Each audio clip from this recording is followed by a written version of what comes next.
Hello guys, எல்லாரும் எப்படி இருக்கீங்க? நல்லா இருப்பீங்க நம்புகிறேன். ஸோ இன்றைக்கி நம்ம கையில் வந்து பார்த்திங்கன்னா ஹோண்டாவோட லிவோ 110 2025 வேரியண்ட்டுங்க. இது வந்து இப்போ ரீசெண்டாக லான்ச் ஆன மாடல். லிவோவை பற்றி எல்லாருக்குமே தெரியும், ரொம்ப வருஷமாக. இது கிட்டத்தட்ட இது வந்து பார்த்திங்கன்னா எனக்கு தெரிஞ்சு ஒரு 2016 ஒரு 15 டைமில் டியூரேஷன்லேயும் லான்ச் பண்ணாங்க.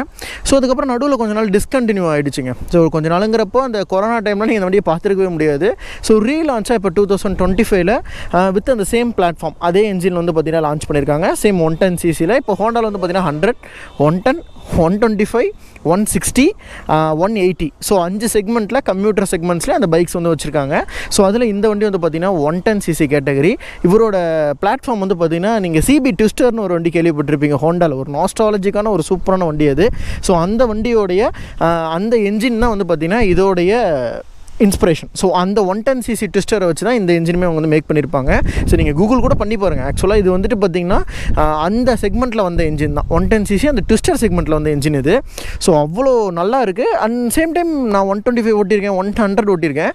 இந்த 110 ஒரு மாதிரி பண்ணுதுங்க. அது வந்து நான் ஓட்டிக்கிட்டே உங்களுக்கு வந்து சொல்கிறேன் என்ன மாதிரி இருக்குது அப்படின்ட்டு. நல்ல கலர் கிராஃபிக்ஸ், இந்த வண்டியோட கிராஃபிக்ஸும் இதோட கலர்ஸுமே இவரோட ஆன்செஸ்டரான SP 125லேருந்து எடுத்தது தான். ஸோ ரைட் பண்ணி பார்த்துருவோமா? இந்த வண்டியில் இவங்க கொடுத்துருக்க சேஞ்சஸ் அப்படின்னு பார்த்தீங்கன்னா, முன்னாடி வந்து ஒரு செமி டிஜிட்டல் கன்சோல் மீட்டர் வந்து வரும். பட் இப்போ வந்து பார்த்திங்கன்னா ரொம்ப ஃபேமஸான அந்த SP 125ஓட fully digital console meter with gear position இண்டிகேட்டரோட கொடுத்துருக்காங்க. நீங்கள் நார்மலாக இப்போ ஷைன் 100 டீலக்ஸ்லேயும் இதே மாதிரி டிஜிட்டல் மீட்டர் தான் வரும். பட் அதில் கியர் இண்டிகேட்டர் கிடையாது. இந்த வண்டியில் கியர் இண்டிகேட்டர் வருது. ஸோ போலமா? இந்த வண்டியோட காம்படேட்டர்னு பார்க்குறப்போ பிளாட்டினா 110, அதுக்கப்புறம் CD 110, உங்களுக்கு வந்துட்டு CD 110X, 110cc கேட்டகரிஸான ரேடியான், இது எல்லாமே இதோடைய காம்படேட்டராக வரும். ஸோ ஸ்டார்ட் பண்ணிவிடுவோம். அதே சைலண்ட் கான்ஃபிகரேஷன் ஸ்டார்ட் தான். நல்லா அப்படியே ஸ்மூத்தாக இருக்குது என்ஜின் ஸ்டார்ட் பண்ணுறதுக்கு. இது ஒரு டெஸ்ட் ரைட் வெஹிக்கிள். ஸோ அதனால் நல்ல தைரியமாகவே ஓட்டலாங்க. ஃப்ரண்ட் வந்து டிஸ்க் பிரேக் வரும். இதோட பேஸ் வேரியண்ட்டில் ட்ரம் பிரேக்குமே இருக்குங்க. ஸோ வேரியன்ட்ஸ் மட்டும் 2 வேரியன்ட்ஸ் வருது, டிஸ்க் அண்ட் ட்ரம்னு சொல்லிட்டு. ஸ்மூத்னஸ், என்ஜினோட ஸ்மூத்னஸ் அப்பாடி அம்மா அப்படி இருக்குங்க. ஸ்மூத்து சத்தியமாக சொல்கிறேன். 125க்கு இந்த வண்டி வந்து எந்த வகையிலும் சலிச்சதே கிடையாது. அவ்வளோ நல்லா இருக்குது. 100ல் கூட நான் ஒரு விதமான பவர் லேக் வந்து ஃபீல் பண்ணேன். ஆனால் இதோட இனிஷியல்ஸ் பவர் லேக் இல்லவே இல்லை. இனிஷியல்ஸ் வந்து சூப்பராக இருக்குது. 125க்கு ஈக்குவலான அந்த ஒரு இனிஷியல் டார்க் வந்து இதில் இருக்குது. பவர் டார்க் நீங்கள் பார்க்கும்போது இந்த வண்டியோடைய பவர் பார்த்திங்கன்னா 8.6 bhp, 9.3 Nm of torque. Almost வந்துட்டு ஒரு 125 கேட்டகரிக்கு பக்கத்தில் இருக்கக்கூடிய ஒரு ஃபிகர்ஸ் தான் இது. இன்னும் ஒரு பிஹெச்பி சேர்த்து போனால் அது 125cc ஷைன் இது. அவ்வளோதான். அந்த அளவுக்கு பவர் அண்ட் டார்க் ஃபிகர்ஸ் இருக்கக்கூடிய ஒரு model. 65 average km/L mileage. So ஒரு பக்காவான பவர் இருக்கக்கூடிய ஒரு கம்யூட்டர் செக்மெண்ட்டில் வரக்கூடிய ஒரு மாடலுங்க இது.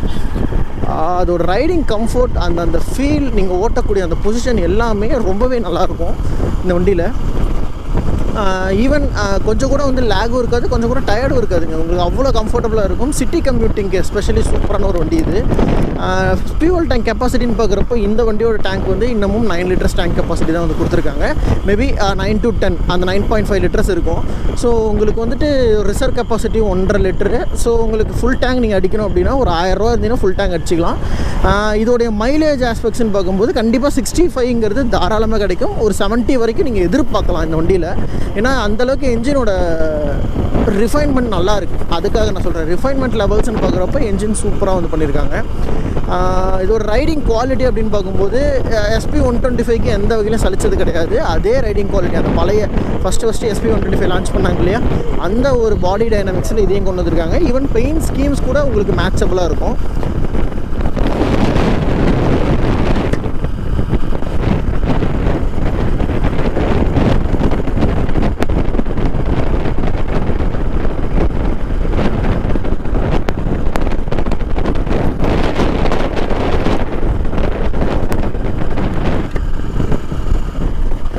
ஸோ இது வந்து 5 ஸ்பீட் கிடையாதுங்க. இந்த வண்டி வந்து பார்த்திங்கன்னா 4 ஸ்பீட் கியர் பாக்ஸ் தான். உங்களுக்கு அந்த 5th கியர் அப்படிங்கிற ஆப்ஷன் வந்து இந்த வண்டியில் இல்லை. அது ஒரு ட்ராபேக்காக கூட கண்டிப்பாக சொல்ல முடியும். ஆனாலும் ஓகே, ஒரு 110cc கேட்டகரிக்கு நீங்கள் எந்த வண்டியிலையுமே இப்போ 5 கியர் கிடையாது. எக்ஸப்ட் பிளாட்டினாவில் வந்து H கியருங்கிற ஒரு மாடல் இருக்குது, அது மட்டும்தான். இதோட ரைடிங் கம்ஃபர்ட் நான் சொன்ன மாதிரி செம்மையாக இருக்குது. என்ஜினில் வைப்ரேஷன்ஸ் இல்லை. பட் ஆனால் ஒரு 50-55 எபோ போகும்போது அந்த ஃபுட் பெடல்ஸில் மினிமலான வைப்ரேஷன்ஸ் இருக்குது. அது காரணம் என்னென்னா இது ரொம்ப நியூ என்ஜின். நான் தான் ஃபஸ்ட்டு டிரைவர் இந்த வண்டி எடுத்து ஓட்டுறது. ஸோ இதோட என்ஜின் வந்து கொஞ்சம் அந்த மாதிரியான ஒரு ஃபீலில் தான் இருக்கும். நீங்கள் ஓட்ட ஒரு 1 or 2 சர்வீஸ் முடிஞ்சுன்னா உங்களுக்கு நல்லா இருக்குங்க. ஆல்மோஸ்ட் நீங்கள் 2000-3000 கிலோமீட்டர் ஓட்டிட்டிங்கன்னா அவ்வளோ சுகமான ஒரு இன்ஜின் இது. சீட்டோட லென்த்து கொஞ்சம் நல்லாயிருக்கும். சஸ்பென்ஷனோட குவாலிட்டி முக்கியமாக இந்த வண்டியில் ரியர் சஸ்பென்ஷன் வந்து 5 ஸ்டெப் அட்ஜஸ்டபிள். நீங்கள் ரோடோட கண்டிஷன்ஸ்க்கு ஏற்ற மாதிரி சாஃப்ட் அண்ட் இது வந்து நீங்கள் அட்ஜஸ்ட் பண்ணிக்கலாம். ஃப்ரண்ட்டில் வந்து டெலஸ்கோபிக்ஸ் அது வந்து அட்ஜஸ்டபிள் கிடையாது. உங்களுக்கு இது வந்து ஈகோ மோட்ஸில் வந்து ரன் ஆகும். ஸோ அதனால் நீங்கள் ஈகோ மோடை ஃபாலோ பண்ணி நீங்கள் ஓட்டினாலே நான் சொன்ன அந்த ஆவரேஜ் மைலேஜ் வந்து நீங்கள் தாராளமாக எடுத்துகிட்டு போயிடலாம். இப்போ ரேண்டமாக வச்சு பார்ப்போமே வண்டிக்கு வந்து எவ்வளோ மைலேஜ் வருது அப்படின்ட்டு. இப்போ நம்ம ஓட்டிகிட்டு இருக்க ஸ்பீடு படி பார்த்தோம்னா இந்த வண்டி வந்து 76.9 81 வரைக்கும் போதுங்க.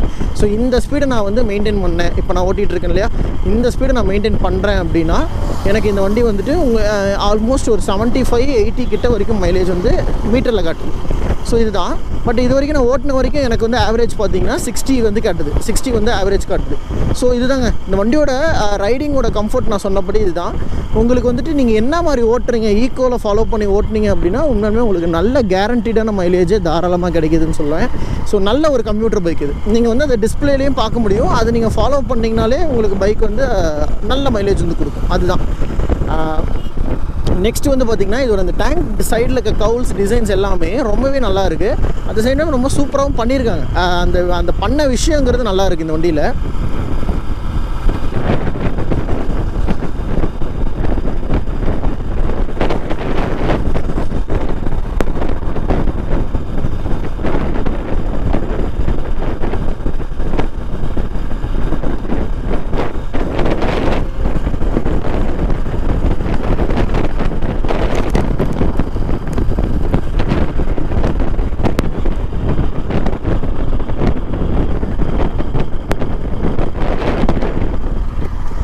தென் அந்த ரைடிங்கோட கம்ஃபர்ட், ஹேண்டில் பார்ஸோட பொசிஷன் எல்லாமே ரொம்பவே நல்லா இருக்குங்க. அட் த சேம் டைம் நீங்கள் உட்காந்து ஓட்டுறப்ப கூட அந்த ரைடிங் எக்கனாமிக்ஸ்னு சொல்லுவோம்ல, நம்ம கரெக்டாக அந்த ஃபிட்டடாக நான் குனிஞ்சு ஓட்ட வேண்டிய அவசியம் இல்லை. நான் ஸ்ட்ரைட்டாக தான் உட்காந்து ஓட்டிகிட்டு இருக்கேன். ஸோ ஸ்போர்ட்டியராகவும் இல்லை, அட் த சேம் டைம் ரொம்பவே மோசம் அப்படின்ற மாதிரி நம்ம சொல்ல முடியாது. நல்ல ஒரு பொசிஷன் வந்து கொடுத்துருக்காங்க. ரொம்பவே நல்லா இருக்குது. தென் இதோடைய டயர் சைஸ் பொறுத்த வரைக்கும் ஃப்ரண்ட்டில் என்ன டெக்ஷன் டயரோ அதுதான் ரியர்லேயும் கொடுத்துருக்காங்க. சின்ன சைஸ் டயர்ஸ் தான். ஸோ ரொம்ப பெரிய டயர் சைஸ்லாம் கிடையாது.